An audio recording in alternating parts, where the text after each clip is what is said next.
ఫోన్లు, కంప్యూటర్లు నేటి ఉరుకుల పరుగుల జీవితాలలో భాగమైపోయాయి. ఇళ్లలో, కార్యాలయాల్లో వాటి వినియోగం సర్వసాధారణమైపోయింది. అయితే మితిమీరిన టెక్నాలజీ వినియోగం నేటి తరాన్ని తీవ్ర ఒత్తిడికి గురిచేస్తోంది. ఈ నేపథ్యంలో డిజిటల్ డిటాక్స్ అనే పదం ప్రాముఖ్యతను సంతరించుకుంది. అసలు డిజిటల్ డిటాక్స్ అంటే ఏమిటి? దానివల్ల ప్రయోజనాలేంటి? సమయాన్ని వ్యర్థం చేయకుండా మన జీవితాలలో భాగమైన డిజిటల్ గ్యాడ్జెట్స్ను ఏ విధంగా ఉపయోగించాలి అనే అంశాలకు సంబంధించి మరిన్ని అంశాలను ఈ ప్రత్యేక కథనంలో చూద్దాం. డిజిటల్ డీటాక్స్ అంటే ఒక వ్యక్తి స్మార్ట్ ఫోన్లు, కంప్యూటర్లు, టాబ్లెట్లు, ఇతర డిజిటల్ పరికరాలను ఉద్దేశపూర్వకంగా కొంత సమయం పాటు ఉపయోగించకుండా ఉండటం. దీని ఉద్దేశ్యం టెక్నాలజీని పూర్తిగా తిరస్కరించమని కాదు, కాస్త విరామం తీసుకుని మళ్లీ వాటి వినియోగాన్ని ప్రారంభించడం.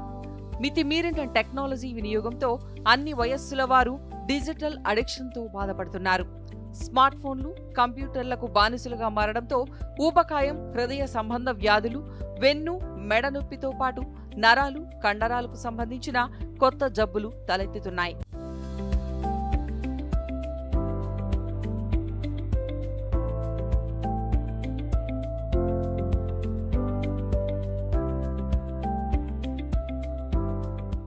దీంతో డిజిటల్ డీటాక్స్ ప్రపంచవ్యాప్తంగా ప్రాముఖ్యతను సంతరించుకుంది. నిర్దిష్ట సమయం పాటు డిజిటల్ గ్యాడ్జెట్లకు ఉపయోగించకుండా ఉండడం అత్యవసరంగా మారింది. ఈ ప్రభావవంతమైన ప్రక్రియ గ్యాడ్జెట్ల వాడకం వలన ప్రజలలో పెరిగిపోతున్న ఒత్తిడి, ఆందోళనలను తగ్గిస్తుంది. స్క్రీన్ సమయాన్ని తగ్గించడం వలన శారీరక శ్రమ పెరుగుతుంది. ఫలితంగా ఆరోగ్యం మెరుగుపడుతుంది. మానసిక విశ్రాంతి లభించి చేసే పనులలో శ్రద్ధ, ఉత్పాదకత పెరుగుతాయి. చేయాల్సిన పనులను ఒకచోట వ్రాసుకోవడం, ఆ పనుల్నే పూర్తి చేసేందుకు ప్రయత్నించడం, దృష్టి మళ్లకుండా జాగ్రత్త పడడం వంటి హద్దులను ఏర్పరచుకోవడం వలన మితిమీరిన టెక్నాలజీ వినియోగంపై పైచేయి సాధించవచ్చు.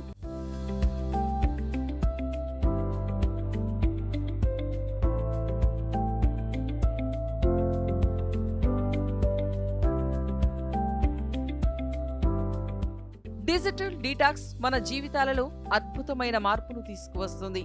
అవసరం మేరకే టెక్నాలజీని వినియోగించడం ద్వారా ప్రతి ఒక్కరూ తమ జీవితాలను సుసంపన్నం చేసుకోవచ్చు.